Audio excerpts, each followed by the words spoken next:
Okay, 5, 4, 3, 2, 1. Wait, what's this? Four, Big three, announcement coming soon? two, Yeah. 5, 4, 3, 2, 1. Welcome to the Big Announcement Coming Soon podcast. I'm one of your mini hosts, Michael Bull, along with Jeff Renson and Nick Garvin. And today we have Keith Dawson from Qualoo, which I have no idea what that is, but we're going to learn about that here in a few moments. So welcome, Keith, being the new guy. Thanks. We kicked out Good to be David here. finally. The vote was finally 3-0. We have to have unanimous consent in order to get rid of a person, and we did. So hopefully we won't do the same to you. Yeah, well, great welcome, Mike. Yeah, I know. Seriously, Keith, it is great to see you, and I'm great to meet you as well. And Yep. I think we're going to start off with Nick and Keith talking about Qualoo, because I have no idea what that is. And I hear it's sort of a network powered by the people and secured by blockchain technology. That's original. I've never heard of that concept. And I'm sure the SEC will be happy to classify you as a security. Yeah, I'm sure they will. Yeah. So, I mean, basically, just to kick off with what we do, I mean, we come from a telecoms background, telecoms engineering, consultancy, and working with internet providers all over the world, and we basically just see the same problems everywhere, So the internet's got these systemic issues that, cannot be solved within the industry. And, so we basically come up with this concept of, the internet is a network of interconnected networks, but it's not actually owned by anybody. No one's responsible for it. And who's kind of keeping everything in check and making sure it does what we want it to do, So we came up with this idea of having these kind of people-powered nodes, which fixed node you can plug into your internet connection or an app on your mobile. That's not just testing the quality of your internet provider, it's testing your participation in the internet, so global connectivity, we should be able to communicate at the same level, no matter where we are on the planet. And that goes across all kinds of different kind of regulations, standards, specifications, and all that kind of stuff, right? So it's it's basically putting the power in the hands of the people that use the internet, which is all of us lot, taking the burden off, I guess, the ISPs, the internet providers who are kind of just lumbered with managing it all. Even they're though the face of it, right? Like, unfortunately. Yeah, and they're basically a for-profit entity with shareholders, and they don't care about whether you can Skype your nana on the other side of the world or something, right? Which is what it comes down to, right? It's just a complete breakdown of interest. They deliver a pipe from their exchange to your house. We think we're buying the internet, which is in our heads, we can talk to everyone all over the world. We're all over the world now. That is what we think the internet is. So when things go wrong, there's a big gap, with sort of expectations of what they're delivering, So, and there's that's quite a hot topic globally with all like regulations and things like that, and what the standard should be, who's responsible, and everyone's just arguing with each other, right? The ISPs say, well, how can we be responsible for something that happens on the other side of the world? But if we have a call that's lagging or dropping out, we're only going to blame our internet service provider, but that provider is only responsible for a tiny speck of the internet. And all these issues are happening in real time. They're changing. They're intermittent. So you guys are looking to solve a problem of latency and issues with the internet, which I personally don't experience. But yeah. So I mean, so basically, it's the backbone, like level 3 type stuff. Well, yeah. So I mean, it's basically looking at so we have these nodes that people will run in their houses and on their apps, and they will test to all of the different regions on the planet, popular apps and services, and then we can basically correlate that data together. And we're basically, anywhere there's a problem, whether it's inside your home, inside your office, inside your service provider. Okay, so just to understand, I just want to make sure I understand it. So it's a system, basically a backbone that's going to be distributed among various people. That could be me in my house. There's probably going to be some token involved that's going to reward me and incentivize me to do this. Is that correct? Yeah, exactly. And then to ride on what Mike is saying, though, it's really, it's really headed towards that diagnosis problem that when the ISP thinks that something's going wrong, you have data from theoretically both ends of where that call is that's going bad. You have data from ISP. You have data actually from the middlemen in between with people's phone connected. Everything connects through Frankfurt and stuff. So Well, that was you're able to, between 40 disparate parties, try to track, here's where the issue is. Yeah, but then my ISP says, yeah, so what? But here's the thing, right? Like this is where Keith and I met. Like we met a couple months ago at a meetup in Bangkok here. And one of the things that blew me away when we were chatting was the stat that he said about how like you're saving them millions of dollars, because a lot of these people are just like, not to mention like the culture of saving face or the culture of like unaccountability, but you're actually pinpointing the issue instead of people going in like, oh, that machine's gone, like let's replace it, or let's just like throw this out, or let's blame it on that. And instead of scapegoating and just like having all this like excess waste, you're pinpointing an issue and essentially like keeping the network more sustainable. And we're trying to solve these problems from multiple angles, because the ISPs are traditionally very reluctant to share information. They don't want to share information with the regulators. The regulators don't have a view. And it's the customers that kind of miss out. But there's a lot of instances where the ISP is doing a good job, and those problems are coming up from the customer or down from the wider global internet. And in those cases, we protect them.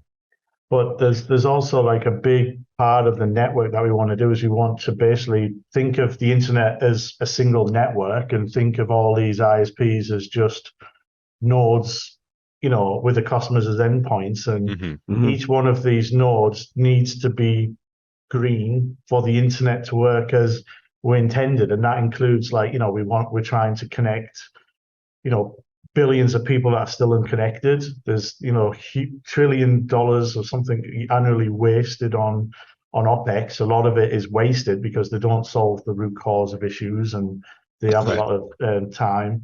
So is this essentially going to take away the traffic from, let's say, large scale providers and distribute it to small individuals? No, not rebalance the traffic, but will help to basically address a lot of issues. But it will also basically in real time identify where problems are. So if I'm a poor guy, if I'm a poor guy sitting in India and I'm not getting very good thing, and I can identify the problem, like, so what can I do about that? Like, what power do I have to change it? Yeah. So like on the network, so on the network side, every single provider, everyone is going to basically have a status, right?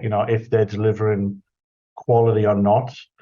And, that can be drilled down. But then there's all kinds of different people who will be using this kind of intelligence as well. So if you take one of the big players like Netflix, for example, they're completely reliant on these ISPs to deliver quality. Otherwise, their customers are going to cancel, right? And the same for all these cloud servers and stuff. So if you see somebody is red, some network is red, those customers are complaining, the bigger boys are complaining, the regulators can see.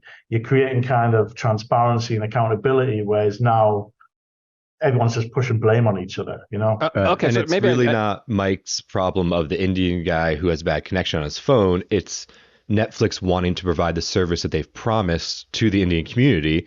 If the ISPs don't have a clear signal, they can now pinpoint where it's gone wrong. The B2B I think solution. I understand it now. I thought these guys. I thought you were acting as providers. But Mike, I think you're right. On that person's phone, they would be getting paid in, I don't know, Qualoo tokens or ETH to provide the app and data. So by having the app on their phone, they're providing the data. But that's why I would say a lot of these things weren't possible, because you couldn't send somebody like a credit card payment for 3 cents, but you can stream crypto to them cheaply right to their phone without a bank interface. So you can start rewarding people to get this data. Whereas before you had to ask for the data. It was a lot harder to reward people. Okay, yeah, I get all that. I guess my question was what it was, and now I understand. I think what it is. It's actually a diagnostic system that just lets you know where there's latency in the system. It's not providing. I thought it was providing the pipe in an alternative. No. It's actually just untangling some of the wires of the whole system itself, right? And I think what's cool. Okay, so that might be like, you might want to mention that right in the pitch. I mean, it's 20 cool minutes also to figure out what this is about. That's a you problem. It's cool that like I don't know. Maybe. Yeah. But I think what's neat about it is that they've already been auditing, like the you've done audits with Brunei, right? And now you're currently auditing like the Thai government as well. And I think that's pretty neat because the ASEAN region is definitely a Yeah, well, yeah. we've all lived here. It's a country where there's a lot of wires that need to be untangled, right? Mm-hmm. So Yeah, uh, and we've basically solved issues that was affecting the entire country, especially here in Brunei, and that these are issues that just aren't picked up in the telecoms networks because, they're just looking at their own little narrow focus. So hmm, they're all issues that customers felt had been complaining about for years, no resolution. But, the way that we basically structure the test, the evidence and lay it out, it's basically like, here's the problem, go and fix it. And then when they fix it, it's instantly like we get that feedback, right? Boom, it's been fixed. nice. And so this is obviously where regulators and people are obviously interested. Service providers, we solve a lot of their headache, because we're basically shifting the burden from them to spend millions of dollars investing in expensive monitoring systems that are just narrow focused. And when a lot of the issues overlap between different providers because they're all share traffic with each other, so Mm-hmm. the way of doing it, basically from the customer's point, we can do it in an unbiased way, in a way that basically supports this collaboration and to help each other to really uplift the internet and solve Hmm. those kind of systemic issues, which are not just technical. There's a lot of political issues. There's a lot of kind of cover-ups. They don't want to be exposed and things like that. So It's nice to you stamp it on can't the solve that. blockchain.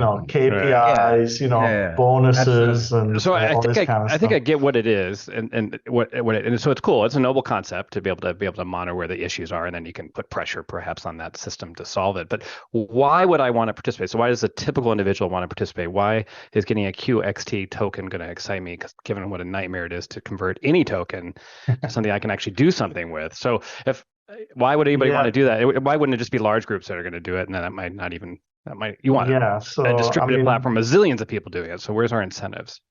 yeah. So I mean, the kind of the number of nodes we need, we don't need millions, so we can get a reasonable network coverage to do it. But I mean, the kind of incentives are you will share rewards based on like your commitment to the network. You have a node that's up, you're contributing all kinds of tests automatically in the background that we are paying for because on the demand side, we're using them with all these different use cases with service providers and things like So that. who would be a typical person that would participate? Would it be the poor guy in a country, or would it be somebody who's Well, yeah, I mean, it could be the poor guy in a country who's just looking away for a passive income because, we're looking to not just pay for the initial uptime and data, but if they stake that token, they get rewards from the entire ecosystem, so every Oh, nice. subscription, every model, and all that kind of stuff. So they get kind of twofold in it. And those tokens, the revenue we use, we're also going to use to kind of, we've got sort of a digital charity kind of wallet that we're going to use to reach out to these really worse areas, with our consultancy and support as well. So by participating in a network, you're not just having the ability to earn passive income, you're also helping to solve like a big problem, Yeah. globally, So even if you have good internet, that's still important for us because we mark your area as green. We focus investment, interest and all that in the other areas that have got the problems. So this is where we come Mm-hmm. into partnerships with multinational organizations. We just wrote a QoE framework for the ASEAN, which is, like the EU of Asia, of Mm-hmm. how the countries should work together and use this data-driven insights to see where they spend their money, right? So Mm. so how do you if you get do money have, into the system for the tokens though themselves? Like just getting a token has a value. How do you create a value that I yeah, can use? so I mean, we're going to be the subscriptions we get. Say we get subscriptions in fiat. I mean, there is going to be options Mm-hmm. to spend your QXT on services on the platform. We're going to have kind of special routers and different services and all that kind of stuff that we can have. But we're going to take that money and buy the token back and distribute it So the money comes to the from users. subscriptions. So I might Yeah, subscribe to your service to get the data.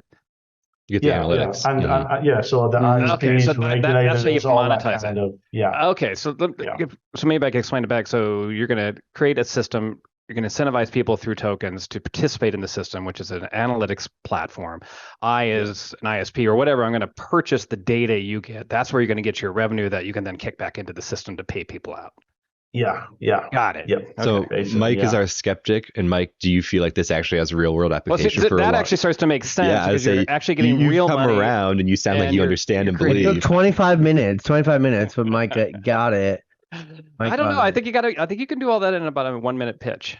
Yeah. What's your 1 minute pitch, Mike? Here we go. Say it back. I can say it right now. So, ladies and gentlemen, we have an issue out there on the internet. We have latency. We have stuff. It's just a nightmare sometimes. We have no idea where these problems are coming from. So can you imagine a system where we're collecting data from this disparate amount of groups all over the world to tell us where all these issues are? And the way we're going to do that is through our token system, Qualoo network. And here's the deal. We're going to have all these people working on this stuff, and they're going to get this token called the QXT token, which is great. What an awesome way to earn passive income. Poor people, rich people, they can all benefit from it. But then you might say, well, heck, how are you going to get any money into the system? And the way you're going to get money into the system is we're going to sell subscriptions to the data that we collect. So it's a little bit of a two-sided marketplace. More people will jump into the system if they know there's data there, and other people will help give us that data if they know there's money on the other side. So it's a little bit tricky, and that's the problem we're dealing with right now in order to make ourselves successful. That you could do in 30 seconds. Perfect. Well done, Mike. Well done. Okay, Mike, I had too much coffee. Now pitch me BNB because somebody's been buying BNB all week instead of the market crashing. Yeah, so we're going to switch over. Binance CEO hits back at rumors of exchange selling Bitcoin for BNB. So we know that at least Binance America is under a lot of pressure because they're being sued potentially out of existence. So why wouldn't anybody want to keep any money in Binance, especially in the American side of things? It'd be time to get the heck out. In fact, I think that's what you said, Jeff, prior to the show, like time to sell. And I must say, you guys have been pretty smart about that. I'm usually about 1 hour late, so therefore I get cut off at BlockFi, for example. But why would anybody want to keep it? Or is it just, it's a speculation play? Who knows? It's just it's not down enough to speculate. BNB is still plenty overvalued, but so it looked like the loop was selling BUSD to buy Bitcoin, selling that to buy BNB, but keep the BNB price above 220. And everybody's raising the whole FTT at 22 flag of like, why is CZ doing this? Does he have loans out against his BNB? Right, because there's no transparency in the system, so we have no idea what he's really doing. And it's that's where it started. Well, there's transparency of how much they made, how much they burn each month, but who owns it all and how much they've, are they taking customer funds and using that like Sam was, where it's not even CZ and Binance's BNB, it's the customer BNB that they're taking loans against. Now they need to keep the support up because they pay the loan anyway. Basically, we're speculating, but on chain when BNB goes up and everything else goes down, like, come on, man. Of course. Listen, you can't bet against CZ. Don't bet against CZ, first of all. And we all know that he's like the new McAfee because this is an age-old story. The new McAfee. That's a good since like Sam and Gary Gensler were trying to plot against him. Remember that like underhanded tweet where he's like, can he even come to DC? Since then, like that made him a target. And you heard about it a week ago in Binance Australia when we talked about it on the pod. I read an article this morning maybe about how like somebody said like the bureau or somebody in Washington has given them unorthodox means to take down like his assets and stuff from different areas. Like they're going to make an example as much as they can out of the dude who like moved to Malta, moved all over the place, and kind of like avoided regulators for such a long time. So who better than him, right? And I think this is unfortunately because they're going to start with American users, and Binance US will suffer. But I think it's a lot of the same, and I like that the Coinbase charges to drop the same week because it's a lot of the same FTX charges, right? It's commingling of assets, selling unregistered securities, and wash trading. And then Coinbase they went after and just said you're selling unregistered securities with a few of these. So like ETH and Bitcoin aren't considered part of that, right?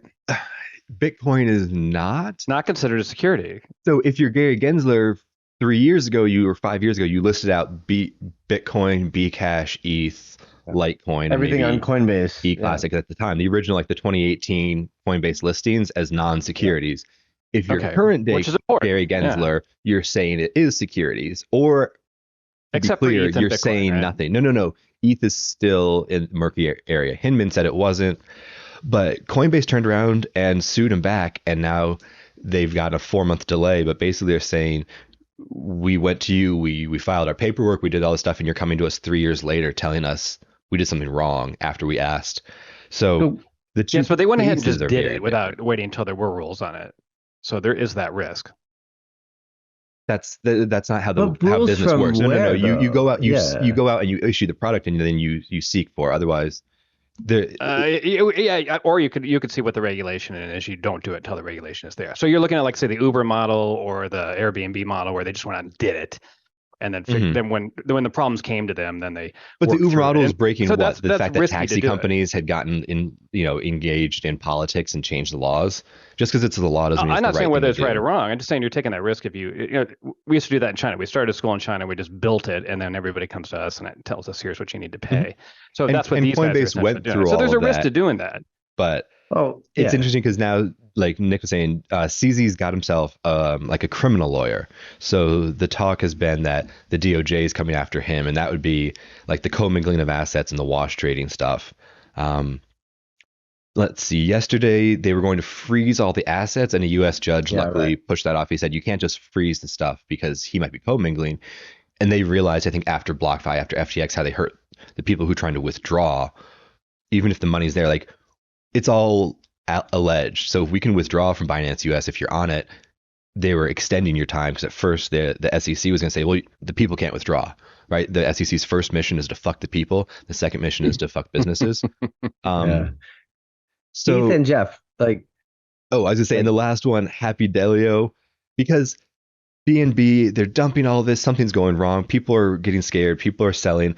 And now we've got a Korean lender, Happy Delio. It's got about $1 billion of Bitcoin and a bunch of other alts that might be dumping everything and liquidating. So as things got hit. Because of Binance US? Well, you have to assume because this is the tail end of, as things dropped and dropped and dropped. And then you get this, you're right there. If they're hanging on and paying their loans or whatever, and then you get this hit, it's going to kill a few more shops like this.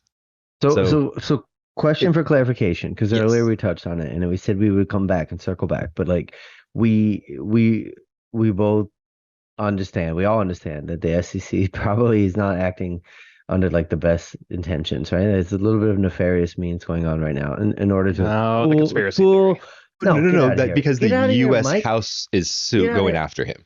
The government is going after the SEC too. That's how it's shady. No, all I'm saying is its intention is to kind of like convolute things, make it boring, and to scare people off. So those of you, or to protect consumers. It depends on whether you're an institutionalist like me, I guess. But it depends on if you're a shill or anyways. But like, no, I think honestly, like Jeff and Keith, like in the current state and where you're trying to go with your phases, right?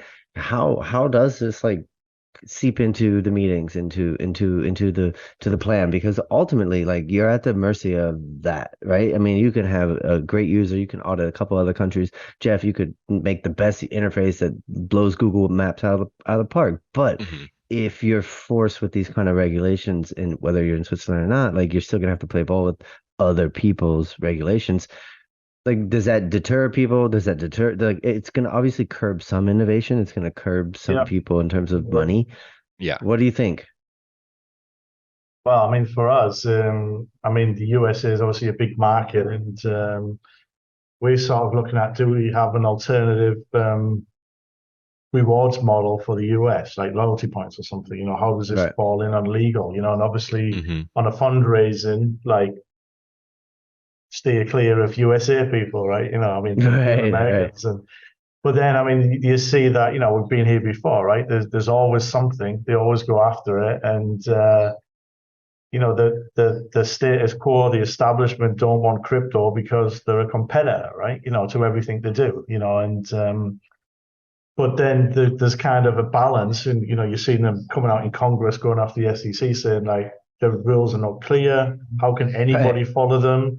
All you're doing is pushing all this tech innovation overseas, and who's going to miss out, right? It's going to be Americans. I would say it's a brilliant move by the SEC, actually, because we have a system that's set up to basically everybody loses money traditional investor right now. You guys are smarter people, so you know how to manipulate that to benefit yourself. You've got to be there's all this unregulation out there. The SEC, by suing, is forcing something to happen, because the SEC doesn't really create the regulation. That's Congress's job, and Congress isn't going to get anything done. So by forcing things to happen, SEC is supposed to force disclosure. And then Congress can be like, "Oh, this is unfair," or whatever they want to say, or it's going overseas, and they can actually do something. SEC is supposed to force disclosure, especially around what you're selling and whether or not they're registered securities. The biggest part of the thing is disclosure for consumer protection. I've never felt that Coinbase held information back, or having listened to Keith now, the Qualoo token, there's plenty of disclosure. You know what it's for. Do they have to disclose, or they are choosing? No, I'm saying the people who choose to disclose in good faith and are still, the SEC is still going after them because they're not looking to have people follow the disclosure rules and protect them. They're looking to stop business. But they don't, correct me if I'm wrong, but they don't have to disclose. So they are choosing to disclose. So I'd rather have a system that forced it. And maybe Coinbase is 100% disclosing, maybe only 95%. I don't really know. So you guys are asking about the end game. Now, everybody saw in the last couple of days that traditional finance, right? Goldman Sachs, JP Morgan, they keep adding crypto desks, right? And they're adding more trading. So like I said a couple of years ago, it's not to stop crypto. It's to stop the wrong people from getting the fees from crypto. And the SEC is just trying to do what they can to shut these people down so that Gary Gensler's old boss can take over the crypto trading. Crypto's going to be fine. It's going to be here. It's going to be traded. I mean, like, just be traded by the correct back people. to the conspiracy theory. Easy, Mike. Easy, Mike. I haven't been wrong yet. This is the one with the conspiracy theory. No, here's a quote slightly before your time. And I mean that in crypto sense, like in the crypto sphere. Oh, good. Because I thought, geez, I'm the old guy here. Not historical. No. This is a color. This is a color TV quote. But it is dated. In 2018, like I listened to this crypto YouTuber, and he's not even around anymore because he probably got wrecked. But like he literally said, he's like when retail misses the train, they miss the train. When institutions miss the train, they back the train up. And that's what's happening right now. They're just backing it up. Like the technology is going to be fine. Everything's going to be fine. But they're just backing it up right now. And we're suffering. Like we're getting run over, unfortunately, in reverse. Twice, some of us. And the thing is like Jeff knows. But like it is that. It's no different. Like nothing else is going away. Like Jeff saying, Goldman's getting in, other people are getting in. Like there's like what Louis Vuitton just like did a whole webpage about like what is a wallet, what is an NFT, what is a digital asset. Like I did a blog about it. More Web2 companies than ever are slowly breaching and creating a bridge to get into Web3 because they know that's where it's going. Whether we like it or not, it's the next lane that we're all merging to. And the problem here is that unfortunately those who are new and early at it are getting wrecked because they're squeezed out with regulation, they're getting sued, Dude, some of them are getting murdered. Like this is dark, but like some of the early crypto people, like a couple websites today were like, yeah, this guy got whacked, this guy's got a shotgun thing. Like it's unfortunate, but I mean, what's happening is that like it's a wild west until regulation can cool it down, slow it off, and then get their slice of the pie. And, all right, we have about 70 seconds to go here in the podcast, so we should probably finish off. So to me, that's the exact reason you should be doing all this stuff, to force some regulation so people stop getting wrecked so quickly. Anybody else have something to say before we're gone? I don't know, man. People get wrecked using the US dollar every day. Yeah, but let's stop all that activity. First over there, the whataboutism is never a good defense in my view. I agree. But Bitcoin next week, 26. I don't know. I want to know what was in Mike's coffee today because this is like the most contrarian Mike I've ever seen. I know. I've been listening to some good podcasts to show how ridiculous all this stuff is. Really? Are they like all about like the government and aliens and stuff like that? And how you nothing like that. That's all true though, Nick. This whole thing is ridiculous for the average person. You guys know what the hell's going on, so you're able to ride the manipulation. So it's different for you. You're a different use case, a different class. Speaking of use although case, I do alien like token an exciting idea as a way to use things. Like that's a brilliant concept to me of using the technology. That makes sense to be able to distribute it like that to get past a lot of legal issues. All right, we got about 10 seconds to go. Gentlemen, it's been fun. Keith, it's been wonderful. I hope I wasn't too obnoxious. Thanks, guys. No. Okay. We'll see you guys next week. Awesome. Cheers, gentlemen. Mike, see you Saturday. What's this called? Big announcement coming soon? Yeah. 5, 4, 3.